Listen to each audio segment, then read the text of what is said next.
نستعينه ونستغفره ونستهديه ونتوب إليه ونعوذ بالله من شرور أنفسنا وسيئات أعمالنا من يهد الله فلا مضل له ومن يضلل فلا هادي له أشهد أن لا إله إلا الله وحده لا شريك له وأشهد أن محمدا عبده ورسوله لا نبي ولا رسول بعده اللهم علمنا ما ينفعنا وانفعنا بما علمتنا وزدنا علما يا رب العالمين وبعد Ma'asyiral muslimin, ikhwanuddin, wassalamualaikum warahmatullahi wabarakatuh. Tidak ada kata yang pantas kita ucapkan pada kesempatan pagi hari ini melainkan pujian serta sambutan yang kita aturkan kehadirat Allah Rabbul Izzati wal Jalal atas segala nikmat dan karunia yang telah Allah limpahkan kepada kita semua, terutama nikmat iman, nikmat sehat walafiat dan juga nikmat hidayah taufik, sehingga pada kesempatan pagi yang berbahagia ini kita masih bisa dipertemukan kembali oleh Allah untuk mempelajari ilmu syar'i. Salawat dan salam tak lupa kita sampaikan pula kepada suri tauladan kita Nabi Muhammad Sallallahu Alaihi Wasallam, kepada keluarga beliau, para sahabat, dan orang-orang yang istiqomah berjalan di bawah naungan sunnah beliau hingga hari kiamat. Ikhwanifiddin wa afatifillah rahimani wa Allah. Pada kesempatan kali ini, insyaallah kita akan kembali melanjutkan kajian rutin kita dari pembahasan kitab Al-Usul Al-Thalathah karya Asy-Syaikh Muhammad At-Tamimi rahimahullah ta'ala, sebuah kitab yang menjelaskan tentang landasan-landasan pokok atau fondasi-fondasi yang ada di dalam agama kita. Dan jika fondasi itu tidak kuat atau fondasi itu mudah goyah, bangunan agama kita juga akan segera hancur. Maka ini di antara hal yang latar belakangi kenapa kita perlu mempelajari 3 landasan pokok dari agama Islam, karena agama itu bagi kita dari segala-galanya. Segala-galanya boleh hilang, tapi jangan agama kita. Segala-galanya boleh pergi, tapi jangan keimanan kita. Karena penting bagi kita untuk memahami basic-basic atau landasan-landasan pokok yang ada dalam agama kita. Ketika kita sudah mengetahuinya, maka tentunya kita berusaha untuk menjaganya sebaik mungkin. Dan di pertemuan sebelumnya, jemaah muliakan, kita telah membahas salah satu dari 3 permasalahan yang disampaikan oleh Asy-Syaikh rahimahullah ta'ala sebagai muqaddimah dari pembahasan kitab Al-Usul Tsalatsah. Beliau mengatakan, i'lam rahimakallah, di halaman 30, penulis rahimahullah mengatakan, i'lam rahimakallah, annahu yajibu ala kulli muslimin wa muslimatin ta'allumu thalathil masail atau ta'allum thalathil masail wal amalu bihin. Ketahuilah, semoga Allah merahmati engkau. Ini sebagaimana kebiasaan Syekh rahimahullah, setiap kali beliau mulai materi, maka beliau akan mendoakan orang-orang yang membaca karya beliau dan mempelajari karya beliau.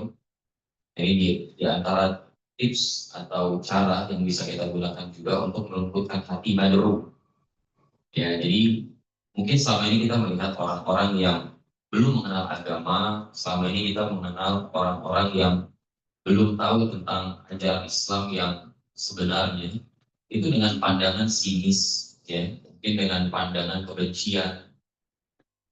Padahal semestinya ketika kita memandang orang-orang yang belum kenal agama, orang-orang yang mungkin kita katakan jauh lah pemahamannya dari agama Islam yang benar, harusnya kita memandang mereka dengan pandangan kasih sayang, pandangan cinta, ya, pandangan seperti pandangannya dokter ketika melihat pasiennya.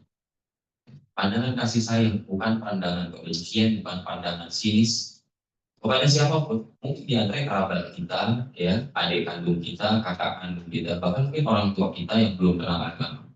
Kita doakan agar mereka dirahmati oleh Allah, agar mereka diberikan hidayah oleh Allah, diberikan taufik oleh Allah untuk mau mengenal tentang agamanya dengan pengenalan yang sebenar-benarnya dan mengamalkan agamanya tersebut.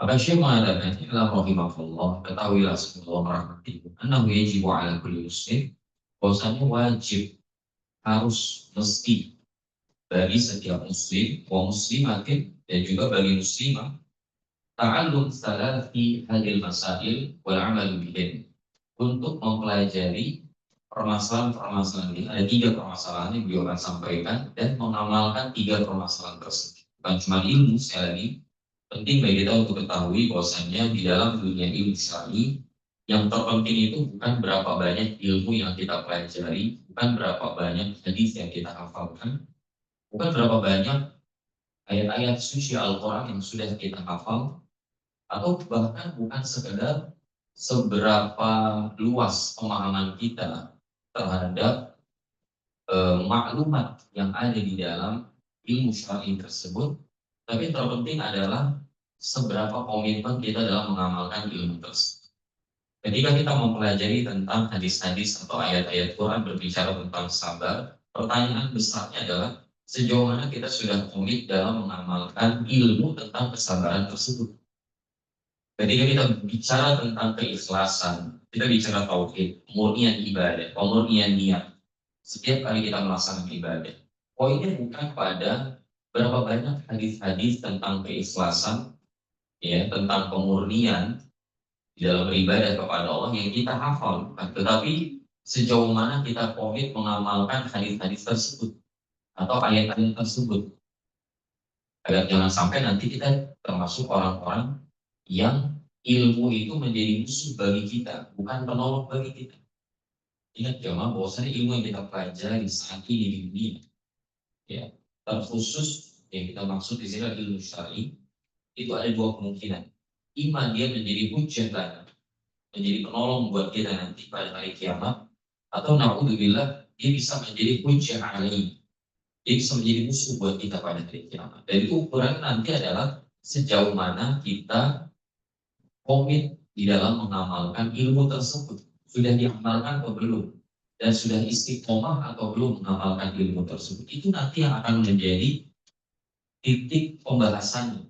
Bukan berapa banyak hafalan kita, bukan berapa banyak pemahaman kita terhadap ilmu agama, berapa luas pengetahuan kita tentang ilmu agama, tapi sejauh mana kita mengamalkan ilmu tersebut dan seberapa istiqomah kita dalam mengamalkan.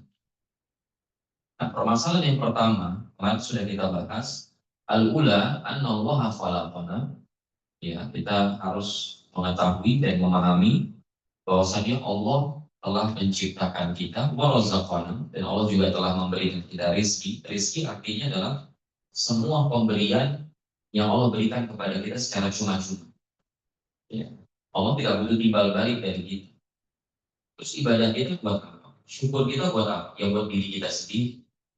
Tidak ada tuntutan kita untuk membalas nikmat yang Allah berikan kepada kita, pemberian yang Allah berikan kepada kita dengan sesuatu layaknya bos kepada bawahan. Saya udah kasih kamu gaji, kamu kasih saya usaha kamu.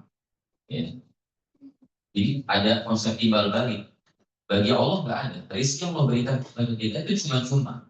Ada tuh syukur kita. Itu ya semacam tahu dirinya kita sebagai hamba yang telah Allah berikan banyak sekali pemberian secara cuma-cuma tersebut.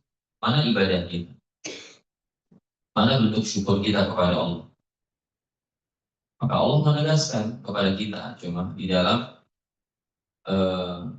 Al-Quran surah Al-Qiyamah ayat sabul insan an yutrakan sudah, apakah manusia itu mengira dia akan dibiarkan begitu saja secara sia-sia. Makanya Syekh mengatakan setelah Allah menciptakan kita, Allah berikan kita rezeki, Allah tundukkan semua di atas muka bumi ini buat kita. Kita diberikan hewan tunggangan, kita diberikan buah-buahan, kita diberikan berbagai macam tanaman, kita bisa konsumsi. Semua itu bukan cuma-cuma. Walam yatrukna hamalan. Allah tidak membiarkan kita terlantar. Terlantar itu artinya kita dibiarkan hanya sebatas untuk menikmati kesenangan dunia. Kita hanya dibiarkan untuk merasakan kelezatan dari rizki yang Allah berikan kepada kita. Gak kayak gitu konsepnya. Syekh mengatakan bal arsala ilaina rasula. Akan tetapi Allah mengutus kita seorang Rasul. Dan setiap generasi itu ada seseorang yang diutus oleh Allah untuk memberikan kabar gembira tentang adanya surga dan membawa ancaman tentang adanya neraka buat orang-orang yang bangkang kepada Allah Azza wa Jalla. Maka kemudian Syekh menjelaskan tugas Rasul tersebut. Ya, paman ata'ahu dakhala jannah wa man asahu dakhala. Rasul itu untuk ditaati sama kita. Nah, siapa yang taat kepada Rasul tersebut, maka dia pasti masuk surga. Dan siapa yang durhaka atau bangkang melanggar larangan dari Rasul tersebut atau tidak menjalankan perintah Rasul tersebut, maka dia pasti masuk neraka. Dan dalilnya jelas, yaitu surah Al-Muzammil ayat 15 dan 16. Allah berfirman, A'udzubillahi minasyaitonir rajim. Inna arsalna ilaikum rasulan syahidan alaikum kama arsalna ila fir'auna rasulan. Sesungguhnya kami telah mengutus kepada engkau, wahai orang-orang musyrik Mekah. Ya, ini fitrah Allah tujukan buat musyrikin Mekah. Sesungguhnya kami telah mengutus seorang Rasul kepada kalian. Dan Rasul itu kalian kenal sendiri kok. Bibit, bebet, bobotnya kalian kenal kok. Kalian tahu kecilnya dia bagaimana, karena dia tumbuh bersama kalian. Kalian tahu kejujurannya seperti apa, amanahnya seperti apa. Bahkan kalian sendiri kan menitipkan kunci-kunci harta kalian kepada dia. Kepada sosok yang kami angkat dia menjadi Rasul, jadi utusan kami buat kalian. Kama arsalna ila fir'auna rasulah. Sebagaimana dulu juga kami telah mengutus kepada Fir'aun seorang Rasul, yaitu Nabi Musa alaihissalam. Maka apa yang terjadi? Fa'asa Fir'aunur rasulah fa'akhadnahu akhdan wabila. Maka kemudian Fir'aun mendurhakai Rasul tersebut. Dia tidak mau beriman kepada Musa alaihissalam, bangkang kepada Musa alaihissalam. Maka kami siksa dia dan bala tentaranya dengan siksaan yang sangat berat. Siksaan yang sangat berat. Dan ini, kata para ulama, bisa dilihat dari sudut pandang ilmu usul fiqh, yaitu mafhum muwafaqah.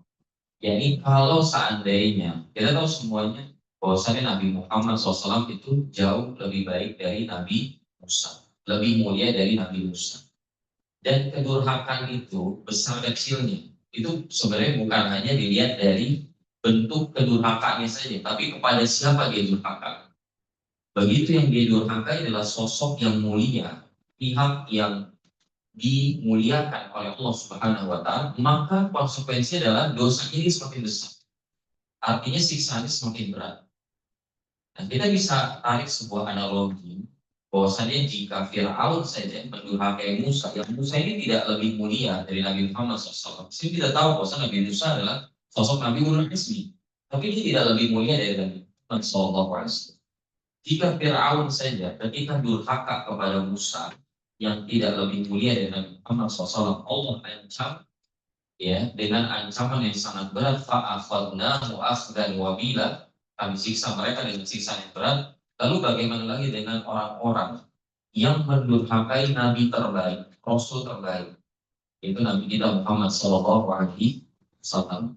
Maka siksaannya jauh lebih berat daripada siksa yang Allah berikan kepada Fir'aun dan bala tentara. Itu sudah menjadi konsekuensi logisnya. Jadi kalau Fir'aun seringkali kita baca cuma di dalam Al-Quran itu Allah ancam dengan ancaman yang sangat berat, siksa yang sangat berat. Ya, itu durhakanya kepada Nabi Musa. Maka yang durhaka kepada khairul anbiya wal mursalin, Nabi terbaik, Rasul terbaik, itu Nabi kita Muhammad SAW, maka konsekuensinya adalah hukumannya jauh lebih berat daripada durhaka kepada Nabi Musa. Hukumannya lebih berat daripada durhaka kepada Nabi Musa alaihissalam. Jadi Rasul itu Allah diutus untuk ditaati, bukan untuk dimaksiati. Makanya Nabi sendiri mengatakan, kullu ummati atau kullukum yadkhulul jannah.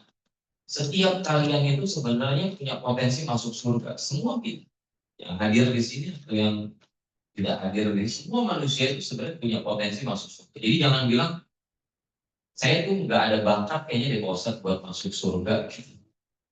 Itu terlalu terlalu ini bang, pesimis banget. Nggak boleh. Semua kita harus optimis bisa masuk surga. Nah, Nabi mengatakan kullukum yadkhul jannah. Kalian semua masuk surga. Sebenarnya ilaman aba, kecuali yang bukan tidak mau, bukan tidak mampu, tapi yang tidak mau. Jadi nggak masuk surga itu adalah orang-orang yang tidak mau, bukan tidak mampu. Berarti semua kita mampu dengan keterbatasan kita masing-masing, dengan potensi kita masing-masing. Tentunya kita beda-beda potensinya kan. Ada yang diberikan harta, dengan hartanya dia bisa mudah masuk surga. Ada yang diberi kekuatan untuk berjihad jalan Allah, dengan jihadnya dia bisa masuk surga. Masing-masing itu beda-beda potensinya, karunia yang Allah berikan kepada kita. Itu fadlullah yu'ti man yasha' min ibadihi. Itu suka-sukanya Allah kasih karunia kepada hamba.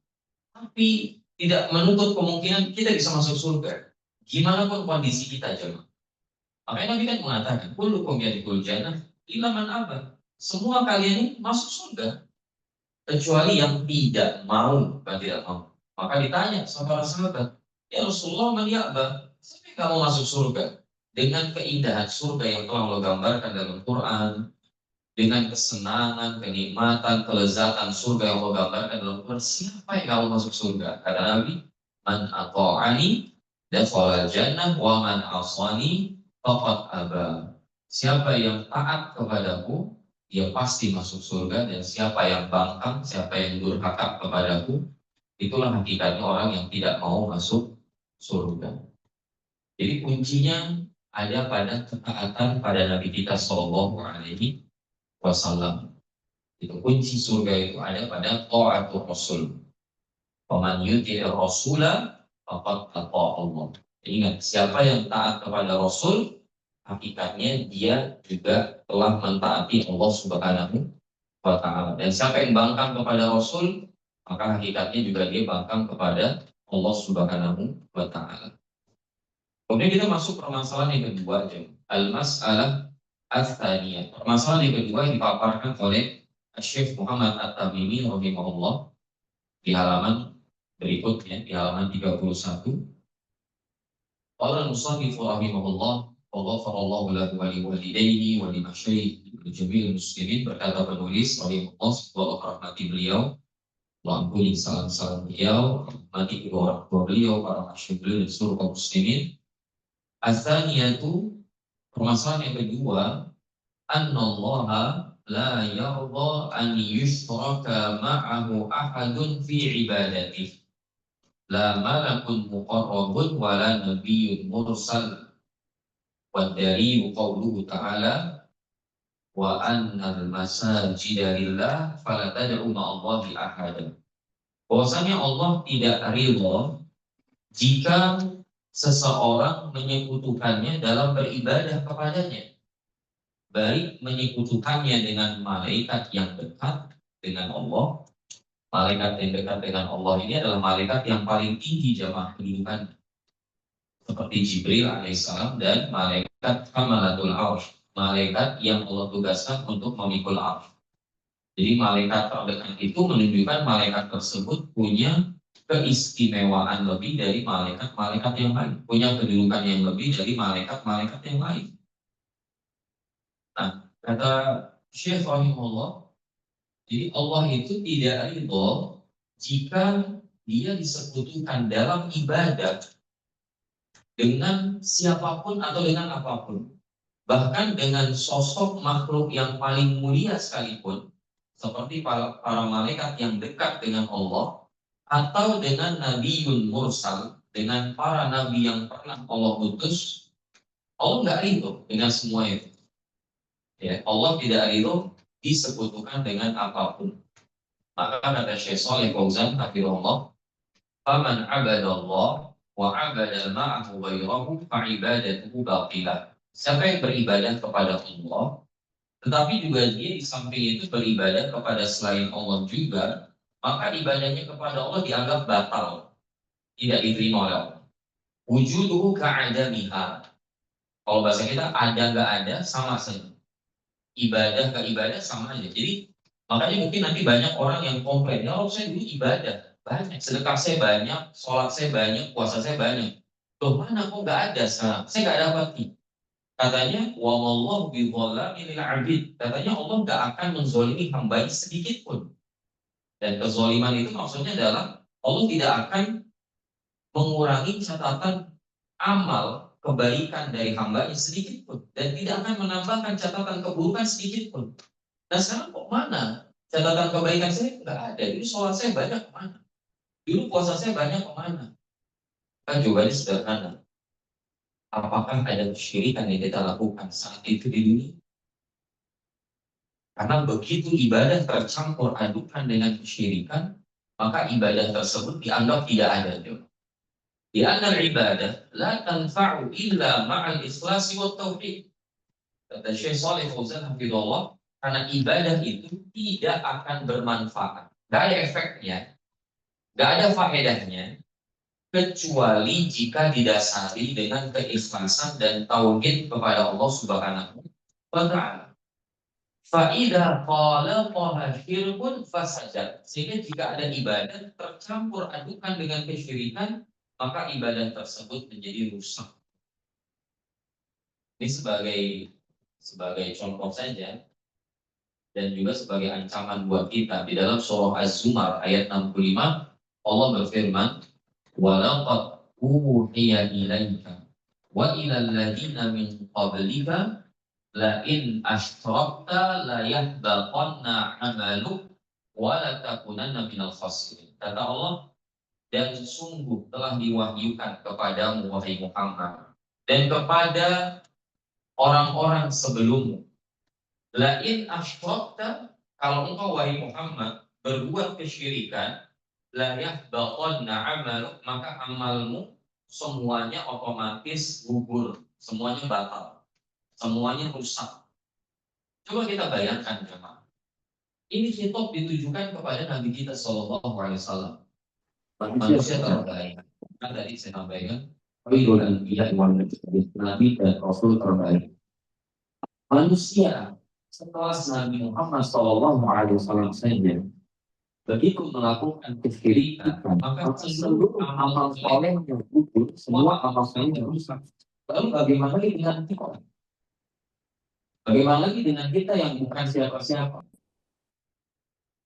Jadi bisa dibayangkan betapa ruginya orang-orang yang selama ini berusaha keras untuk menambah pundi-pundi pahalanya dengan beribadah, tapi dia campur adukan ibadahnya dengan kesyirikan. Dia tidak dapat apa-apa. Makanya Allah mengatakan wala takunanna minal khasirin. Engkau benar-benar akan menjadi orang yang rugi wahai Muhammad. Sekali lagi khitabnya masih ke Nabi, jemaah. Jadi bayangkan Nabi aja jadi orang yang rugi nanti pada hari kiamat kalau beliau berbuat kesyirikan, dan hasilillah mustahil beliau melakukan kesyirikan karena beliau saja mengarahkan manusia untuk mentauhidkan Allah. Beliau pejuang tauhid gitu. Dan beliau melarang manusia dari berbuat kesyirikan sampai di detik-detik wafatnya beliau sallallahu alaihi wasallam. Maka gimana bisa kebayang beliau melakukan kesyirikan? Tapi maksudnya kalaupun beliau dengan kemuliaan setinggi itu berbuat kesyirikan, sunnatullah berlaku. Amalnya gugur. Jadi jangan bilang, oh ini kan mulia, gak mungkin lah amalnya gugur. Oh Syekh Fulan mah mulia, gak mungkin lah dia dipelantarkan oleh Allah. Jangankan Syekh Fulan, Kiai Fulan, Alim Fulan, Habib Fulan, Nabi Muhammad SAW ketika beliau berbuat kesyirikan, dan sekali lagi dalam tanda kurung mustahil beliau berbuat kesyirikan karena justru beliau menjauhkan umat ini dari kesyirikan, itu semua amalan Nabi kita SAW gugur. Bayangkan ini supaya kita itu jangan terlena dengan banyaknya amalan kita itu. Kita perlu juga untuk memuhasabah, mengaudit amalan kita, terus mencurigai amalan kita. Inilah kenapa di antara ciri orang-orang beriman itu yang Allah gambarkan dalam Al-Quran, alladzina yutuna ma'atau wa qulubuhum wajilah. Orang beriman itu Allah gambarkan mereka yang telah mempersembahkan semua potensinya untuk beribadah kepada Allah. Mereka sholat, mereka sungguh-sungguh dalam sholatnya, Mereka berpuasa dan mereka sungguh-sungguh dalam berpuasa. Mereka bersedekah dan sungguh-sungguh totalitas dalam bersedekahnya. Tapi di sisi lain, wa qulubuhum wajilah. Mereka malah ketakutan. Biasanya kan yang ketakutan itu yang habis melakukan kebaikan atau habis melakukan maksiat biasanya. Biasanya orang tuh kalau takut dengan azab Allah, takut sama hari kiamat itu biasanya habis maksiat atau habis melakukan ketaatan. Nah, maksud yang masih, maksud saya yang masih sejalan dengan fitrah, yang hatinya tuh nggak rusak-rusak amat gitu. Karena ada juga orang maksiat ya tenang-tenang aja. Kita bicara yang masih inilah, imannya masih bagus, hatinya masih lumayan bagus. Biasanya takut gitu, habis melakukan maksud, habis durhaka sama orang tua, habis bentak orang tua misalnya, takut. Ini orang beriman takut bukan dalam hal itu saja, tapi ketika dia melakukan perbuatan baik dan dia sudah totalitas dalam melakukan kebaikan tersebut, itu orang beriman masih paranoid ya, dalam tanda kutip ya, masih ketakutan, masih cemas karena dia nanti akan dikembalikan kepada Allah. Aisyah radhiyallahu anha itu pertama kali dengar ayat ini. Aisyah berpikir yang dimaksud ayat ini adalah orang yang mencuri, orang yang berzina, orang yang minum khamar. Terus di waktu yang sama mereka takut kepada Allah. Jadi Aisyah pikir awalnya yang Allah bicarakan ini adalah orang-orang pelaku maksiat. Orang-orang yang ahli maksiat tapi masih punya rasa takut sama Allah. Habis maksiat dia takut sama Allah. Apa kata Nabi SAW? Ya la yabna as-siddiq. Bukan mereka wahai putrinya as-siddiq yang dimaksud oleh ayat ini. Yang dimaksud oleh ayat ini adalah mereka yang yusallun wa yasumun wa yatasaddaqun wa ma'a dzalika yakhafullah alla yutaqabbal minhum. Mereka adalah orang yang sholat, orang yang puasa, orang yang sedekah, orang yang duduk di majelis ilmu, orang yang ngaji. Ya, tapi di satu sisi, mereka itu nggak bisa menghilangkan rasa takut yang ada dalam hatinya. Kalau seandainya amal soleh mereka nggak ada yang diterima satu pun. Kita tahu Allah berfirman ya mak dalam surah Al-Ghasyiyah, amilatun nasibah. Ada orang-orang di akhirat nanti itu amilah. Itu bukan nggak beramal, beramal capek. Amilah, nasibah itu dari kata nasab, capek. Berarti amalnya biasa-biasa aja atau totalitas ya. Kalau orang kerja sampai capek gitu, hah? Biasa-biasanya apa sungguh-sungguh biasanya? Kalau nggak sungguh, mungkin capek. Capek dan posat pegel habis main HP bos. Gak ada orang main HP pegel jangan. Sama aku sih main gadget gak bakal pegel tuh. Gak akan sampai panggil tukang urut gitu kan. Tukang urut tuh juga bingung saya mau urut apa pak ini jari-jari saya. Bang pegel banget habis main HP gitu. Gak ada. Orang yang capek, lelah ketika dia beramal berarti amal sungguh-sungguh totalitas. Tapi lanjutin coba surah tersebut. Lanjutin ke ayat berikutnya. Tasla tapi justru dia dilemparkan oleh Allah ke dalam nar, ke dalam api yang hamiyah, panas. Lanjutin lagi ayatnya. Tusqa min ainin laisa lahum ta'amun illa min dhari'. Sekali dapat minuman itu panasnya minta ampun. Yang Allah gambarkan dalam surah Muhammad, taqatta'a am'a'ahum. Jadi saking panasnya air minum penghuni neraka itu bukan melepuh gitu. Usus itu terpotong-potong, terpotong am'a'ah. Usus itu terpotong-potong. Lalu coba kebayang nggak apa ya rasa panas macam apa yang kalau masuk ke dalam usus seseorang, masuk lambungnya itu langsung memotong-potong usus. Itu biasanya kalau kena air panas paling melepuh. Habis itu kasih ludah ya kan. Teman-teman kasih odol, tadi kasih minyak, macam-macam. Tadi kan subhanallah, ini melepuhnya itu sampai memotong memotong khusus mereka. Laisa lahum ta'amun illa min dhari. Mereka nggak punya makanan kecuali duri. Itu kalau masuk kerongkongan, nyangkut di kerongkongan, nggak bisa masuk ke, tapi nggak ada makanan. Nggak ada makanan kecuali itu. Laisa lahum itu ada tuh hasar. redaksi pengkhususan dan pembatasan. Mereka nggak punya makanan kecuali hanya toir, duri mereka makan. Itu pun nggak la yusminu wala yughni, dimakan pun nggak nutup rasa lapar. Tapi ya gimana? Kepaksa. Nggak ada lagi yang bisa dimakan kecuali mereka tahu nggak bisa menutup rasa lapar, tapi tetap dimakan. Jadi minumannya siksaan, makanannya siksaan, hawa yang dihirup siksaan, nggak ada istirahatnya. Buat siapa? Amilatul musibah.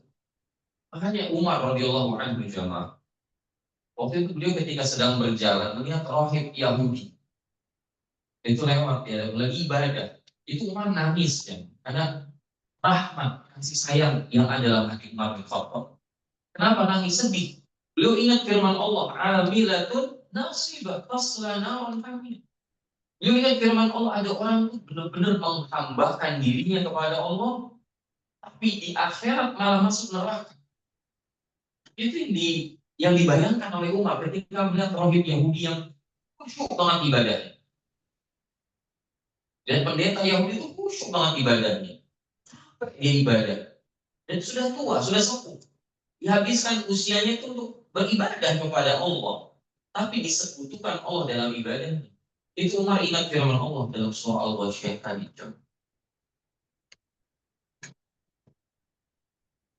Dan dalam ayat yang lain Allah berfirman, walau asyraku lahabita anhum ma kanu ya'malun. Kalau mereka berbuat kesyirikan, saya lagi coba ini kepastian dari saya dalam surah Al-An'am ayat 88, walau asyraku lahabita anhum ma kanu ya'malun. Kalau mereka manusia nih, khususnya para nabi dan rasul, lagi bicara para nabi dan rasul, bukan orang-orang kayak kita awam begini, enggak. Walau asyraku, itu kalau para nabi, para rasul itu berbuat kesyirikan, lahabita anhum ma kanu ya'malun, maka akan rusak, gugur, batal semua amal soleh yang mereka telah kerjakan. Para nabi, para rasul. Fal ibadah, kata Syekh Shalih Fauzan, oleh karenanya ibadah itu la tusamma ibadah illa ma'at tauhid. Ibadah itu gak disebut ibadah sampai landasannya adalah tauhid. Kama anna sholata la tusamma sholah illa ma'at taharah. Sebagaimana sholat itu gak disebut sholat kecuali disertai dengan taharah, bersuci dulu. Karena Nabi mengatakan la sholata liman ahdatsa hatta yatawadda. Tidak ada sholat bagi orang yang hadas, dalam tanda kurung hadas kecil, sampai dia berwudu. Kita sholat mau kayak apapun, kalau nggak toharoh dalam kondisi hadas, ya nggak dianggap sholat. Mau sebanyak apapun sholat itu nggak Allah terima. Begitu pula ibadah yang di dalamnya disusupi oleh kesyirikan, ketidakikhlasan. Maka tadi adanya ibadah tersebut seperti tidak ada wujuduha ka'adamiha. Ada atau nggak ada ibadah, jadi antum cuma dapat cepetnya doang. Kalau antum sampai nggak sholat sama sekali, puasa mendingan nggak sholat kalau kayak gitu. Itu lebih naik sholat gitu. Jadi yang ngaji masih berpotensi masuk neraka, ya kan? Yang nggak ngaji, ya lebih parah masuk nerakanya, maksudnya gitu.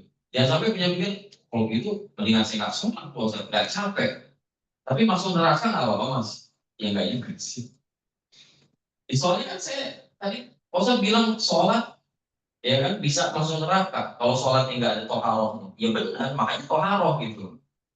Puasa kalau nggak ikhlas, ngajar ilmu agama kalau nggak ikhlas, belajar ilmu agama kalau nggak ikhlas, kata Nabi lam yarid orfal jannah yaumil qiyamah, nggak bisa nyium aroma surga pada hari kiamat. Berarti tinggal kita nggak ngaji, itu pola pikir yang acor gitu. Kalau begitu jangan. Yang benar adalah perbaiki keikhlasan kita ketika kita duduk di majelis ilmu. Perbaiki keikhlasan kita ketika kita mengajarkan ilmu. Perbaiki keikhlasan kita ketika kita bersedekah, ketika kita berjihad di jalan Allah.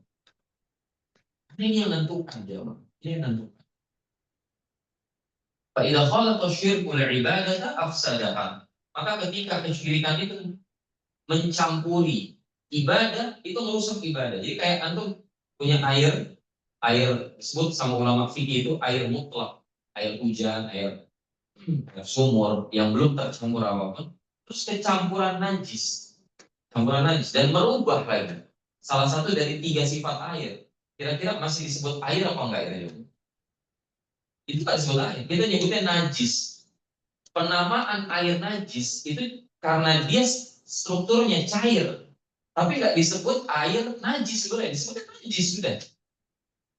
Air mutlak ketika kecampuran najis, dia disebutnya najis. Dia nggak bisa disebut air lagi. Penamaan air najis karena dia strukturnya cair aja. Karena ada benda cair, ada benda padat kan begitu. Nggak bisa dipakai buat bersuci. Bahkan kalau antum kenain badan antum, kenain pakaian, itu pakaian malah jadi najis. Badan antum terkena najis malah. Jadi nggak diterima sama ibadah jika ada kesyirikan. Kama anna taharah idza khalaqaha naqidun min nawaqidil wudu afsadaha wa abqalaha. Sebagaimana taharah jika dia tercampur dengan salah satu pembatal wudu, maka otomatis pembatal wudu tersebut akan merusak taharahnya. Jadi antum nggak disebut tahir, suci dalam keadaan suci, jika antum terkena salah satu pembatal dari pembatal-pembatal wudu.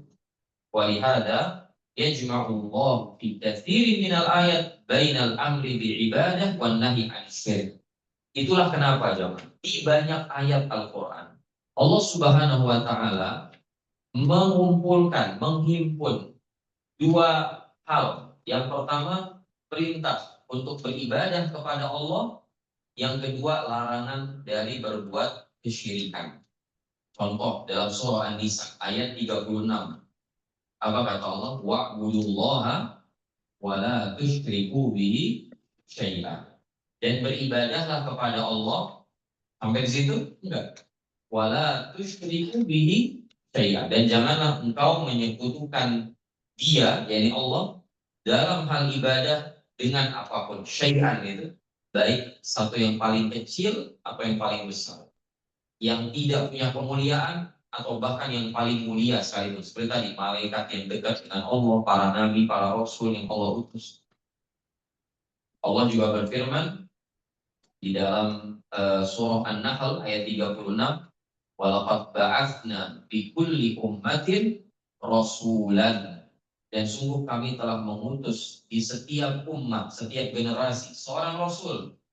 Apa misi rasul tersebut? Ani'budullaha wajtanibu at-taghut. Rasul itu memerintahkan umatnya agar mereka beribadah kepada Allah dan menjauhi taghut. Apa itu taghut?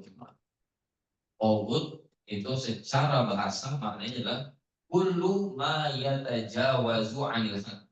Semua hal yang melampaui batas itu disebut taghut. Ya, tetapi para ulama memberikan istilah, definisi secara istilahnya, taghut adalah segala yang disembah selain Allah dan dia ridho terhadap penyembahan tersebut. Jadi kenapa dia melampaui batas? Karena makhluk itu nggak boleh disembah. Begitu makhluk disembah berarti udah lewat dari batas, udah keterlaluan. Atau seseorang yang ditaati seperti ketaatan manusia kepada Allah. Jadi kalau dia halalkan yang haram atau dia haramkan yang halal, dipatuhi sama manusia itu juga taghut. Artinya buat aturan atau undang-undang menyelisih syariat Allah dan ditaati oleh manusia itu taghut. Atau tukang sihir, dukun, ya, itu juga termasuk taghut. Syaitan termasuk taghut. Jadi sebenarnya banyak penafsiran para ulama tentang makna taghut, tapi hakikatnya adalah setiap yang disembah selain Allah dan dia ridho disembah. Makanya Nabi Isa nggak dikatakan taghut. Kenapa? Karena Nabi Isa nggak ridho terhadap penyembahan terhadap dirinya. Dan Nabi Isa sudah mengingkari hal tersebut. Ya, Nabi Isa mengingkari hal tersebut. Makanya Nabi Isa nggak disebut taghut. Yang disebut taghut itu adalah pihak-pihak yang disembah selain Allah, yang melampaui batas dan dia ridho, dia suka dengan penyembahan tersebut. Maka Allah Subhanahu wa taala dalam ayat ini dan ayat sebelumnya tadi surah An-Nisa ayat 36, kalau kita perhatikan, qarrana baina ibadatillah wajtinabit taghut. Mendampingkan antara ibadah kepada Allah dan menjauhi tagut, segala sembah selain Allah.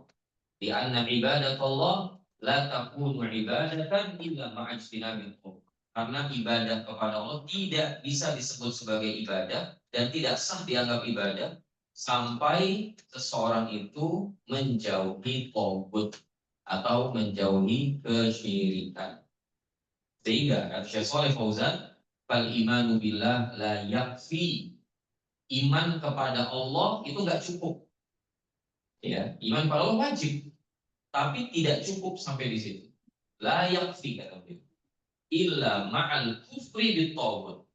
Sampai seseorang mengingkari taghut, mengingkari setiap penyembahan kepada selain Allah, mengingkari setiap peribadatan kepada selain Allah Azza wa Jalla. Wa illa fal musyrikuna yu'minu billah. Karena kalau iman itu satu-satunya kewajiban atas setiap hamba, maka orang musyrik Mekah pada saat itu harusnya aman. Kenapa? Nah, mereka beriman kepada Allah. Dalam artian mereka percaya, mereka yakin terhadap keberadaan Allah. Untuk ingat waktu pasukan Abraha itu datang ke kota Mekah untuk menghancurkan Ka'bah, dan di jalan itu sembari mengambil hartanya orang-orang musyrik Mekah, di antaranya domba-domba, kambing-kambing, ya, onta-ontanya itu diambilin, dijarah sama pasukan Abraham. Dan saat itu yang menemui adalah sesepuhnya, yaitu kakek Nabi Shallallahu Alaihi Wasallam, Abdul Muttalib, datang menemui jenderal pasukan Abraham pada saat itu. Dan dia cuma minta satu. Abdul Muttalib mengatakan, saya cuma minta satu, bebaskan semua hewan-hewan ternak yang tadi kalian jarah. Udah itu aja. Urusan Anda sama Ka'bah, saya nggak punya andil di situ. Sampai ini pasukan Abraham bingung. Ini perkaranya lebih besar dari hewan ternak. Ini kita mau ngancurin Ka'bah. Kamu lebih mikirin hewan ternak begitu? Kata Abdul Muttalib, adapun hewan ternak itu saya rohnya. Saya pemiliknya. Roh itu pemilik, pemelihara. Saya pemiliknya. Itu kambing-kambing kamu tangkap, ya, domba-domba, onta-onta yang kalian jarah tadi, saya rohnya, saya pemilik. Adapun Ka'bah, dia punya rohnya sendiri. Artinya apa jemaah? Orang musyrik Mekah itu tahu bahwasannya Allah itu ada. Allah itu Tuhan yang memelihara seluruh makhluk, yang memberikan rizki kepada seluruh makhluk, yang mematikan, yang menghidupkan. Itu tahu mereka bukan nggak tahu. Mereka kan masalahnya bukan di situ. Masalahnya adalah menyebutkan Allah dalam hal ibadah. Jadi bersama dengan pengetahuan mereka Allah itu ada, Allah yang memberikan rizki, berhala-berhala itu harus ngasih rizki, mereka tahu. Tapi justru itulah yang memalingkan mereka atau memalingkan ibadah mereka kepada selain Allah. Justru karena berhala-berhala itu dianggap bisa semakin mendekatkan mereka kepada Allah, mereka palingkan ibadah tersebut yang harusnya hanya kepada Allah semata, tapi mereka palingkan kepada selain Allah, yaitu kepada berhala-berhala tersebut. Maka mereka mengatakan, "Ma na'buduhu illa liyuqarribuna ilallahi zulfa." Tak beribadah kepada berhala-berhala tersebut kecuali karena kami ingin agar berhala-berhala tersebut semakin mendekatkan kami dengan Allah sedekat-dekat. Jadi dijadikan sebagai perantara saja sebenarnya. Tapi itulah yang diingkari oleh Allah Azza wa Jalla. Itulah yang diingkari oleh Nabi SAW. Itulah yang membuat terjadinya perang Badar, perang Uhud, perang Ahzab. Konsep itulah yang ditentang di dalam Islam, jemaah. Menjadikan sesuatu sebagai perantara antara dengan Allah yang akhirnya sesuatu itu diibadah. Seperti dia beribadah kepada Allah.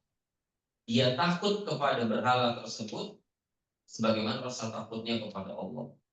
Dia berharap kepada berhala tersebut sebagaimana rasa harapnya kepada Allah. Dia tunduk kepada berhala tersebut sebagaimana dia tunduk kepada Allah Subhanahu wa Ta'ala. Itu yang ingin dibersihkan jemaah di atas muka bumi ini. Jangan sampai ada yang begitu-begituan. Jadi bukan hanya keyakinan Allah itu ada, yang mengingkari Allah itu ada, itu cuma orang-orang ateis doang jemaah. sama cabang-cabangnya, agnostik dan pokoknya ya jurusan-jurusannya itulah. Ya, jadi kayak fakultas gitu, itu jurusan-jurusannya itu ada agnostik, ada apa macam-macam yang intinya mengingkari keberadaan Tuhan. Tapi kalau antum tanya musyrik Mekah itu mengingkari apa enggak? Jawabannya clear. Musyrik Mekah enggak mengingkari keberadaan Tuhan yang real, Tuhan yang sebenarnya, yaitu Allah Subhanahu wa taala. Nah, oleh karena kata Syekh Shalih Fauzan hafizahullah, hunaka qaumun yusallun wa yashhaduna an la ilaha illallah wa anna Muhammadar Rasulullah. Ada kaum yang mereka sholat, mereka bersaksi bahwa tidak ada ilah yang berhak diibadai kecuali Allah. Muhammad itu utusan Allah. Wa yuksiruna min dzalik, mereka memperbanyak sholatnya, memperbanyak kalimat syahadat tersebut. Ya sumun, mereka puasa. Wa yahujjun, mereka haji, mereka umroh. Lakinnahum yad'unal adriha. Di satu sisi yang lainnya, mereka beribadah kepada kuburan-kuburan keramat. Bukan ke kuburannya tentunya, tapi kepada orang yang dimakamkan di makam keramat tersebut. Datang ke makam mbah ini, mbah itu. Di Tandan masih ada di sana. Tentu udah sampai sana belum dakwah. Untuk ingkar itu apa ini? Musyrik gitu. Subhanallah. Kita ini kalau dakwah tauhid di komplek-komplek itu adem, ayem, ya Masya Allah. Saya coba cari sensasi antum yang merasa hidup itu membosankan, gitu. Dakwah tauhid itu gitu-gitu aja. Antum coba dakwahnya di sana di makam Mbah Priuk, makam Mbah Rahmat. Niscaya antum akan bosan hidup, akan mengalami banyak tekanan gitu dari pihak A, pihak B, pihak C. Kalau dakwah tauhid di komplek, di perumahan, di masjid besar, ya itu ya tantangannya gitu. Itu terasa membosankan gitu. Itu untuk dakwah di sana, bosan hidup. Karena banyaknya tekanan dari masyarakat yang tentunya tidak meridhoi hal tersebut, tidak meridhoi dan itu terjadi bahkan kepada jamaah ini juga, di mana kajian itu kadang di masjid itu dilemparin dengan batu, ya. Karena masjid itu terkenal mengingkari hal-hal klinik-klinik seperti itu, ya, mengingkari adat istiadat yang bertentangan dengan Islam. Ini bukan berarti Islam itu anti dengan adat istiadat, enggak. Kita ini kan punya banyak adat istiadat, bahasa kita. Di antara kebiasaan kita ini adat istiadat kita ini orang Indonesia ini, kalau misalnya kita ngasih makanan tuh, ya kan, biasanya baliknya apa coba? Piring kosong atau piring berisi lagi biasanya? Berisi lagi. Itu adat yang terus. Gitu. Meskipun jangan juga cenderung memaksakan gitu ya. Sampai ibu-ibu sebagian piringnya nggak balik-balik udah 5 tahun gitu ya. Karena mau balik ini nggak bisa ngisi makanan. Tapi maksudnya di antara urf yang baik di masyarakat ini kita perhatikan, orang tuh kalau dikasih makanan di sebuah wadah, itu sungkan kalau balikin wadah dalam kondisi kosong, ya kan? Kalau antum ngasih singkong rebus, nanti baliknya singkong goreng, sama-sama singkong, tapi paling kan nggak kosong. Ngasihnya ubi rebus, baliknya ubi bakar. Bahkan sebagian tuh kadang-kadang ada yang naruh ngasihnya ubi, pengennya baliknya itu pisang. Itu kan kadang berlebihan gitu. Tapi itu sebenarnya urf yang baik. Tapi Islam itu nggak bertentangan secara mutlak dengan urf. Enggak. Hanya yang bertentangan dengan syariat Islam yang menampilkan aurat misalnya. Kalau itu dianggap sebagai budaya, itu bertentangan. Ustaz itu nggak boleh tentang adat Ustaz. Mohon maaf ya Mbak. Pakai OTK itu adat istiadat loh Ustaz. Itu tapi itu bertentangan sama syariat Islam. Islam menyuruh kita untuk Allah. Begitu bertentangan dengan akidah Islam, nilai-nilai akhlak Islam, Islam jelaslah mentang tersebut lil maslahah, karena ada maslahat. Jangan berpikir Islam itu ketika menentang kesyirikan, Islam menentang buka aurat. Islam itu jadi di framing seperti agama yang kaku gitu kan, agama yang nggak luas, radikal dan sebagainya. Enggak. Justru kalau dibiarin, Muslim itu terserah mau berbuat syirik, mau enggak, mau buka aurat, mau enggak. Muslim itu dalam bahaya. Bukan muslimin, maaf. Semua manusia. Semua manusia itu kalau dibiarin bebas, ya, freedom. Ini hari kemerdekaan, kebebasan. Jadi kita bebas dong, Ustaz, untuk menyampaikan aspirasi, bebas untuk berekspresi, ya bebas. tapi diikat dengan aturan-aturan Islam. Kalau antum mau dibebaskan, yang silakan. Itu problemnya jemaah. Kita merasa itu Islam mengekang, kalau dibiarkan sama Islam, itu bahayanya ke diri kita sendiri. Islam gak diuntungkan. Makanya Umar bin Khattab mengatakan, nahnu qaumun a'azzanallahu bil Islam. Kita ini kaum yang Allah bikin kita mulia, karena kita berislam. Bukan Islamnya mulia gara-gara Umar, bukannya Islam mulia gara-gara ada Abu Bakar. Jadi mereka ini para sahabat justru mengambil kembali. Kita ini mulia karena kita berislam. Kalau kita nggak Muslim, kita nggak akan mulia, nggak akan semulia sekarang. Nggak akan Romawi Persia tunduk di bawah kaki kita sekarang. Jadi itu yang perlu kita pahami. Cuma ada sebagian orang-orang itu mereka gelarnya itu haji, umroh itu berkali-kali, tapi masih masih suka datang ke tempat-tempat yang dianggap keramat. Belum tentu tempat keramat, belum tentu tempat yang memang sakral, belum tentu. Karena ditipu ya. Kadang di kuburan makam keramat pas digali dibongkar, nggak ada apa-apa di bawahnya. Itu seringkali dia begitu. Kenapa demikian? Pengen duit. Karena setiap orang datang ke situ ngasih infak, ngasih infak, ngasih infak. Itu yang seringkali terjadi. Kemudian jamaah yang memuliakan, kata Syekh Rahimahullah, dalil, adapun dalilnya dalam masalah ini adalah firman Allah Subhanahu wa taala ya di dalam surah Al-Jin ayat 18. Wa annal masajida lillah fala tad'u ma'allahi ahadan. Dan sesungguhnya masjid-masjid itu adalah kepunyaan Allah. Jadi masjid itu punya Allah, bukan punya pengurus, bukan punya DKM.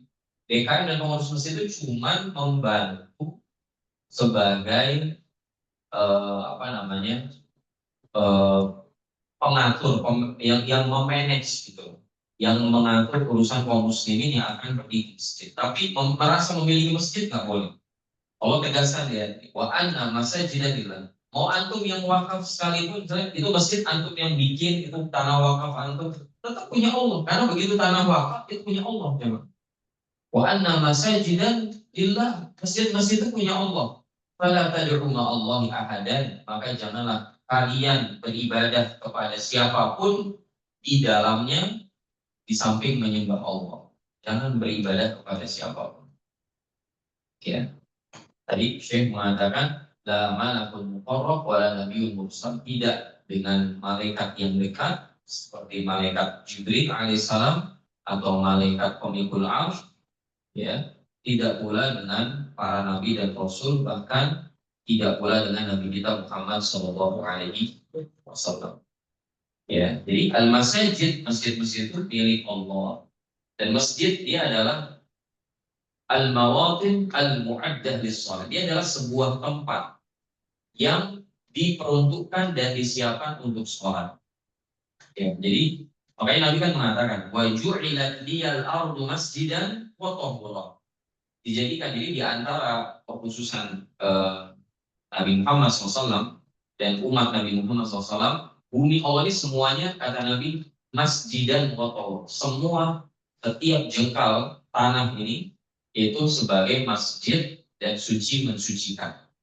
Jadi tanah itu dijadikan oleh Allah untuk Nabi Muhammad SAW dan umatnya bisa dipakai untuk sholat dan juga untuk bersuci. Sebagaimana kita tahu tayamum itu pakai tanah. Wahia ahabul biqa ilallah, dan masjid itu adalah tempat yang paling dicintai oleh Allah Subhanahu wa taala. Wahia buyutun adinallahu an turfa'a wa yudhkara fiha ismu. Dan masjid adalah rumah yang Allah perintahkan hamba-hambanya untuk meninggikan nama Allah dan menyebutkan nama Allah. Menyebutkan nama Allah itu ulama tafsir mengatakan untuk beribadah dengan berbagai macam ibadah di dalam. Ya, jadi berzikir kepada Allah itu maksudnya adalah beribadah kepada Allah dengan semua jenis ibadah di dalam rumah Allah tersebut. Yajibu an takuna hadil masajid mawatin lil ibadatillahi wahdah. Maka karena masjid itu milik Allah semata, maka dia harus dibersihkan dari berbagai macam kesyirikan. Karena masjid itu milik Allah semata, maka tempat itu harus benar-benar dikhususkan untuk beribadah kepada Allah semata. Lianna Nabi sallallahu alaihi wasallam la'ana man fa'ala. Jadi tidak boleh dibangun kuburan. La tubna fihal kubur. Tidak boleh dibangun kuburan di atas tanah masjid. Karena Nabi SAW pernah melaknat perbuatan demikian. Wa akhbaru anna hadza huwa fi'lul yahud wan nasara. Dan Nabi mengabarkan bahwa membangun kuburan atau meletakkan kuburan di tanah masjid atau membangun masjid di atas tanah kuburan sama aja. Itu adalah perbuatannya Yahudi dan Nasrani. Wa nahana an dzalik fi akhir hayati. Dan bahkan di detik-detik terakhir menjelang wafatnya Nabi SAW, Nabi melarang kita dengan larangan keras akan perbuatan tersebut. Di detik-detik Nabi akan berpisah dengan itu. Di sekarang, di waktu sekarang maut jemaah. Nabi SAW mengatakan, ala inna man kana qablakum kanu yattakhiduna al-qubur masajid.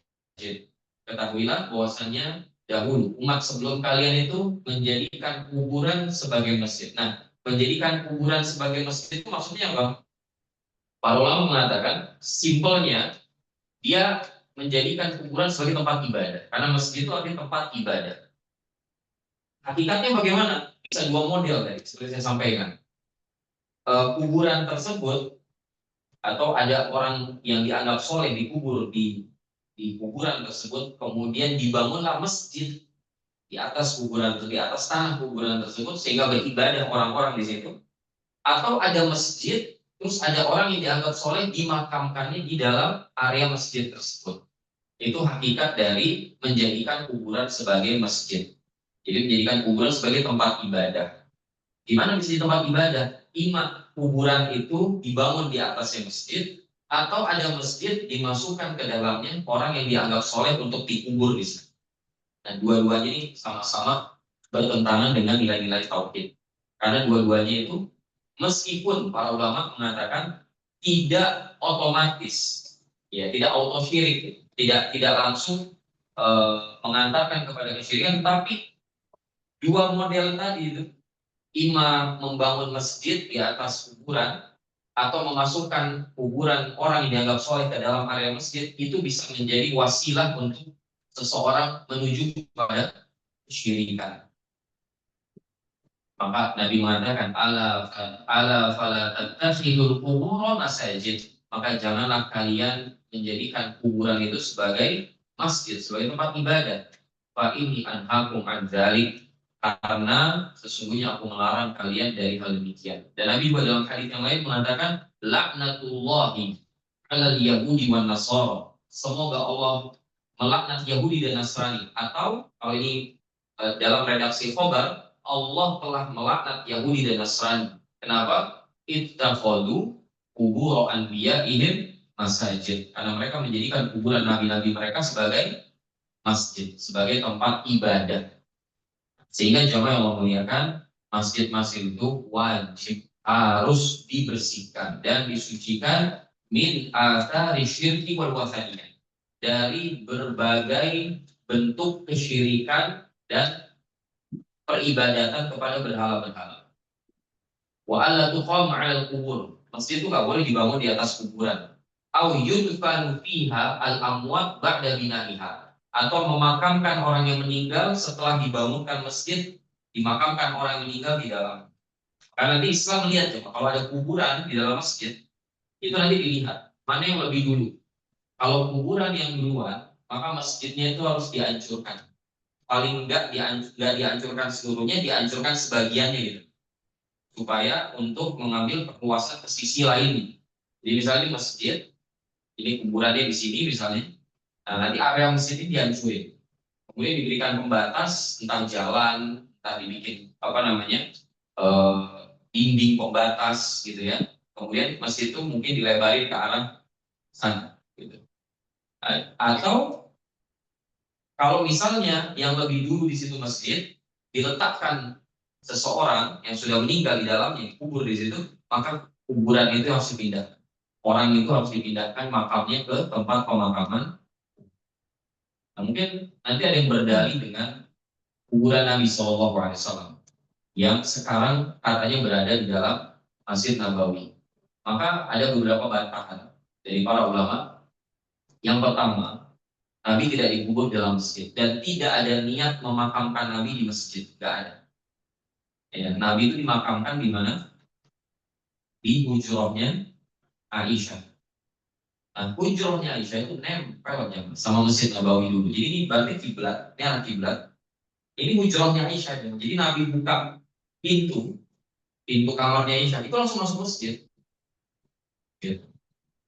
Makanya Nabi kan mudah untuk melakukan sholat sunnah itu lebih banyak di dalam rumahnya Aisyah ketimbang di masjid. Dan Nabi mengatakan itu jauh lebih baik. Afdhalus sholatil mar'i fi baitihi ilal maktubat. Sebaik-baiknya sholat laki-laki itu di rumahnya. Ya, kecuali sholat-sholat fardu. Sholat semua itu di hujrahnya Aisyah. Nah, Nabi itu kaedahnya, kata ulama, itu dimakamkan di tempat dia wafat. Ya, pas itu wafat di pangkuan Aisyah radhiyallahu anha di hujrahnya beliau. Maka saat itu juga dimakamkan Nabi SAW di hujrahnya Aisyah. Tidak langsung dimakamkan, tapi jeda ya beberapa hari karena ya tentu ini akan sangat mengguncang hati para sahabat. Ada perselisihan situ di awal ya, tentang di mana dimakamkan Nabi SAW, bagaimana makamkannya. Tapi ala kulli hal wal hasil Nabi dimakamkan bukan di Masjid Nabawi tapi di hujrahnya Aisyah. Nah, qadarullah terjadi perluasan di Nabawi dan itu pun bukan istiadat para sahabat. Kan bisa Pak Ustaz, memperluasnya jangan ke hujrohnya Aisyah, tapi ke arah sana bisa. Iya, makanya itu tadi saya sampaikan, itu bukan ijtihadnya para sahabat. Itu ijtihad salah seorang khalifah di masa khilafah Umawi. Ya, khilafah Umawi ya. Itu udah jauh sekali dari masa para sahabat. Ya, itu artinya bukan persetujuan para sahabat. Kalaupun kita berdalil dengan itu. Nah, kemudian, eh, misal ada yang mengatakan, kenapa nggak dipindahkan saja kuburan Nabi SAW, kuburan Abu Bakar, kuburan Umar, atau kenapa kuburan Abu Bakar dan Umar di situ? Itu wasiat dari Abu Bakar dan Umar agar dimakamkan di sebelah kanan. Sekali lagi, bukan di Masjid Nabawi, di hujrahnya Aisyah. Yang tadinya itu Nabi, Abu Bakar, Aisyah. Ya, makanya Umar bin Khattab menjelang wafat itu nulis surat ke Aisyah, minta supaya Aisyah itu merelakan satu tempat terakhir di situ. Karena hujrah itu sempit, ya, hujrah itu sempit sekali.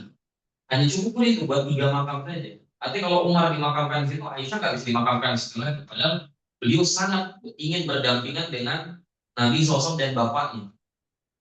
Tapi ketika Umar yang minta, itu Aisyah langsung kasih sih. Akhirnya Aisyah pun nggak dimakamkan di situ. Makam terakhir ditempati oleh Umar bin Khattab. Itu wasiatnya Umar bin Khattab dan wasiatnya Abu Bakar Siddiq radhiyallahu taala ingin dimakamkan di sisi Nabi SAW. Dan sekali lagi itu bukan, kalaupun itu apa, kenapa misalnya perluasan masjid masuk ke dalamnya yang lain, kenapa nggak di sisi lain? Kan jawabannya adalah itu bukan ijtihadnya para sahabat, ya. Dan itu bukan persetujuan para sahabat, bukan ittifaqnya para sahabat, bukan ijma'nya para sahabat. Ya, kalau di Allah Taala demikian. Baik. Maka Allah berfirman, "Fala tariku ma'allahi ahadan." Di surah Al-Jin tadi, maka janganlah kalian beribadah, kalian janganlah menyeru kepada selain Allah bersamaan dengan kalian menyeru Allah, kalian berdoa kepada Allah, jangan menyeru kepada siapapun selain Allah Azza wa Jalla. Maka dari ayat ini, kata Syekh Shalih Fauzan, menunjukkan anna ibadah la tanfa'u illa ma'at tauhid. Ibadah itu tidak akan bermanfaat kecuali dengan tauhid. Wa anna idza khalaqaha syirk fa inha tabtul. Ketika ibadah bercampur dengan syirik, maka ibadah tersebut batal. Kemudian juga dari firman Allah Ta'ala, wa annal masajida lillah, ya, sesungguhnya masjid itu milik Allah, yajibu an tubna biniyatin khalisah. Masjid itu mesti dibangun di atas keikhlasan. Asasnya mesti keikhlasan. Makanya Nabi kalau kita perhatikan dengan detail ya, tentang keutamaan orang yang bangun masjid, kata Nabi, man bana lillahi masjidan fid dunya, banallahu lahu baitan fil jannah. Siapa yang membangun masjid di dunia, Allah bangunkan baginya rumah atau istana megah di surga. Itu kalau kita perhatikan detail lafaz hadisnya, man bana lillah. Siapa yang membangun karena Allah, niatnya mesti ikhlas karena Allah, bukan sum'ah, bukan riya, bukan ujub. Tak boleh tercampur adukan niatan untuk Allah dengan ingin dapat apresiasi dari manusia, ingin mendapatkan pujian dari manusia. Karena begitu tercampur dengan riya, sum'ah atau ujub, maka masjid itu, pahala dari membangun masjid itu pun menjadi batal, rusak. Al-masajid itu benar ibadah. Nah, masjid itu dibangun untuk beribadah kepada Allah, wabil qasdil ibadah, dengan niatan untuk beribadah di dalamnya, wa takunu niyyatan khalisah, maka hendaknya niat ketika kita bangun masjid itu pastilah ikhlas, murni, jernih, tulus, semata-mata ingin mendapatkan pahala dari sisi Allah Subhanahu wa Ta'ala. Dan juga termasuk tidak boleh membangun masjid dari hasil yang haram. Ya, latuna mintas bin haram, bangun masjid kalau pakai harta hasil korupsi. Kota wisata. Apalagi dengan niatan untuk membersihkan harta korupsi. Korupsi 10 triliun gitu, artinya bangun masjid 5M gitu, untuk membersihkan harta yang tersisa dari harta korupsi, nggak bisa. Dan itu pelecehan. Itu dianggap istihza ya, kepada rumah Allah Subhanahu wa Ta'ala. Untuk dalam masjid bin nafaqatin halal, maka masjid dibangun mesti dengan nafkah yang halal, wa takunu niyatu baniha khalisah liwajhillah. Dan niat orang yang membangunnya mesti karena ingin mendapatkan wajah Allah Subhanahu wa Ta'ala. Mungkin ini yang bisa kita bahas pada kesempatan pagi menjelang siang hari ini. Mungkin ada yang ingin bertanya, saya persilakan. Kalau itu pokok.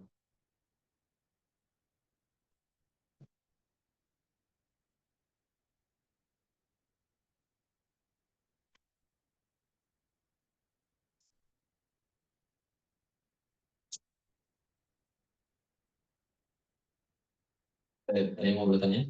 Ikhwan, atau mungkin dari Zoom?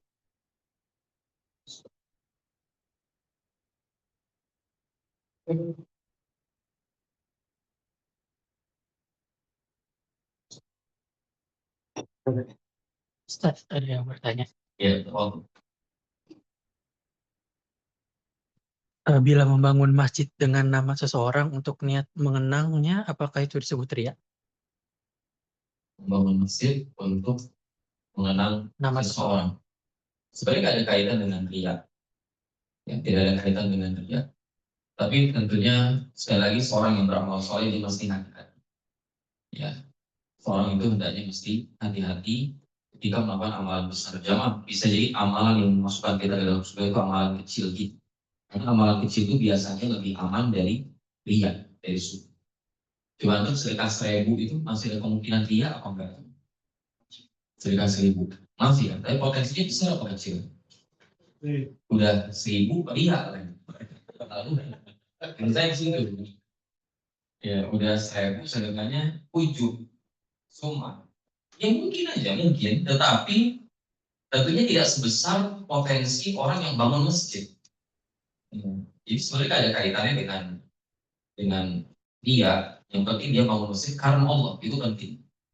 Ya, dia namakan masjidnya dengan nama siapapun, ya itu nggak ada masalah. Bagaimana banyak masjid diberi nama Masjid Imam Syafi'i, Masjid Bani Umayyah, Masjid Syam, dan itu dinamakan dengan nama orang, nggak ada masalah.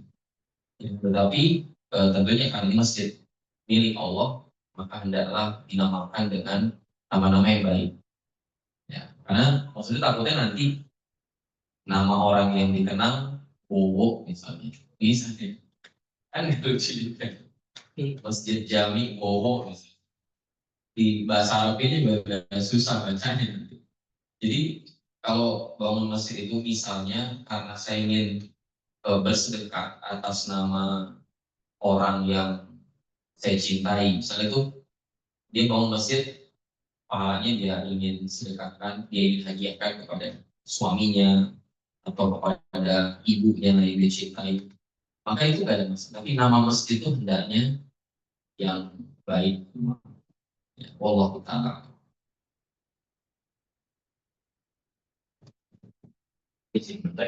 Ya, silakan. terkait dengan perkataan Imam Syekh Muhammad Tamimi di 3 perkara yang wajib belajar seorang muslim, ya, yang nomor kedua tidak menyimpan uang dalam kehidupan. Sebagai seorang muslim, kita tadi seperti yang akan katakan, kita wajib memerangi kesyirikan, ya, dalam kita sebagai penduduk warga negara Indonesia, bagaimana cara kita memerangi kesyirikan? Pertama jemaah, tentunya kita lakukan step by step. Ya, jangan terlalu berpikir skala besar sebelum skala kecil kita pegang. Karena nanti ketika suruh berdakwah tauhid, perintah pertamanya itu waan dirahmati akrobin, pegang kerabat dekat kita dulu. Maksudnya jangan sampai nanti kita ngurusin umat dengan skala yang sangat luas, sementara kita punya orang tua misalnya masih terjatuh kepada kesyirikan atau salah satu jenis kesyirikan. Kita punya kakak kandung misalnya masih percaya kepada hal-hal yang bisa membatalkan keislaman atau mengurangi tauhid. Jadi ketika kita pahami jangan bahwa ini ilmu mesti kita amalkan, mesti kita dakwahkan, maka yang berhak untuk mendapatkan ilmu tersebut yang paling berat untuk kita dakwahi adalah keluarga terdekat kita. Itu karena kita nggak bakal juga diminta pertanggungjawaban tentang penduduk Cibubur gitu atau ini namanya kecamatan apa? Kecamatan Nagrek, jadi desa Nagrek. Gak juga dipertanyakan nanti kenapa dulu ada orang nabrak berbuat kesyirikan tapi kamu diem aja. Sementara kita memang belum bisa apa skalanya itu belum segitu. Maka step by step, skala kecil. Makanya itu zaman yang saya salut dari sebagian saudara kita, para dai yang diutus ke pedalaman itu luar biasa. Mereka itu mental mujahidin semua. Tadi saya bilang dakwah tauhid di pedalaman itu sensasinya beda dengan dakwah tauhid di perumahan-perumahan. Ya, antum pulang nih masih bisa ahlan wa sahlan gitu, masih bisa apa namanya senyum-senyum gitu ya. Ahlan kopi. Tapi antum keluar dari masjid di pedalaman itu bisa disambit antum, disambut lagi. Dapat sambutan. Karena memang mereka itu sangat identik dengan klinik syirikan. Maka upaya kita sebagai seorang muslim, sebagai warga negara Indonesia, tentunya kita sekarang misalnya punya amanah kerabat dekat, itu dulu kita pegang. Skala luas, ya step by step. Ya, dengan misalnya kita punya medsos sekarang dengan kita bisa mendakwahkan dakwah tauhid di medsos. Makanya medsos itu jadi pakai berdebat mulu, sayang. Ini ada isu debat, ada isu ini debat. Medsos itu antum buat sharing ini aja ilmu. Habis itu ada yang mau debatin, tutup aja kolom komentar. Gak apa-apa dibilang pecundang, mengecut, gak apa-apa. Ya, tapi yang penting maksudnya tercapai. Tujuannya bisa antum dapatkan. Tujuannya apa? Menyebarkan ilmu. Kalau medsos ini kan bukan lagi warga Nagras ya, itu udah luas lingkup. Siapapun yang jauh dari antum bisa mengakses ilmu tersebut. Urusan nanti di debat ada yang ini, nggak usah debat. Tugas kita menyampaikan. Fadzakir innama anta mudzakir lasta alaihim bimusaitir. Gak ada paksaan buat kita agar mereka bisa kita ubah. Gak ada tuntutan itu. Jadi nyampein aja, ingatin aja kaum muslim. Karena kita alhamdulillah punya medsos, punya gadget. Tolong dimanfaatkan sebaik mungkin ya, hanya untuk menebar kebaikan, hanya untuk amar ma'ruf nahi. Isu-isu itu antum jangan ikut masuk di situ. Medsos itu gak akan habis isunya jangan. Ntar isu apa? Isu pajak, nanti besoknya isu apa lagi? Jihad di Gaza, ntar besok lagi. Pokoknya nggak habis-habis lah. Isu itu akan terus ada. Jangan nyemplung di situ. Pokoknya ingat nasihat Ibnu Hazm. Ibnu Hazm itu di Andalus itu pernah berada di masa-masa fitnah, masa-masa kekacauan. Ibnu Hazm itu nasihatnya singkat, jelas, padat. Jangan ngomong kecuali amar ma'ruf dan nahi munkar. Selebihnya diam. Ya, karena penyakit lisan itu ada dua tuh. Kata Syekh Sa'id Ibn Wahab Al-Qahtani rahimahullah ta'ala, Penyakit lisan itu dua. Imma as-sukutu 'anil haqq atau al-kalamu bil batil. Penyakit lisan itu imma kita ngomong tapi isinya kebatilan, debat, usirlah, saling cela mencela, gibah, ya kan, adu domba dan seterusnya. Atau diam tapi dari kebenaran. Nggak boleh juga. Dua-duanya dianggap sebagai kemaksiatan. Diam dari kebenaran, diam dari kesyirikan itu kemaksiatan. Diam dari kebid'ahan itu juga kemaksiatan.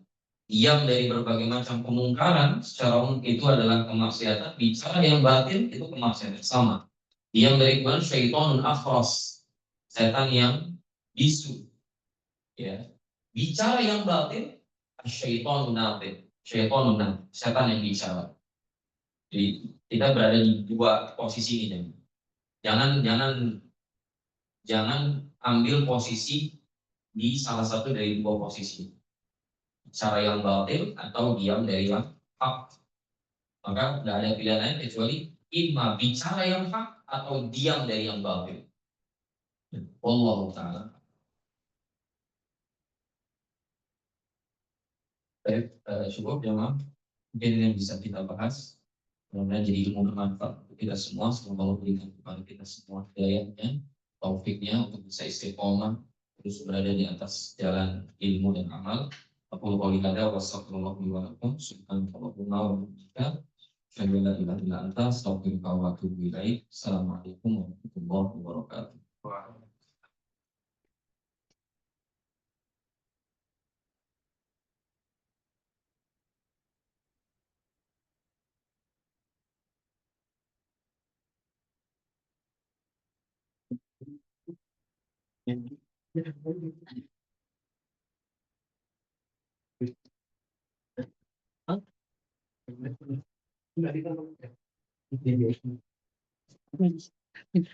Minta koper boleh ya? Bisa dibuat.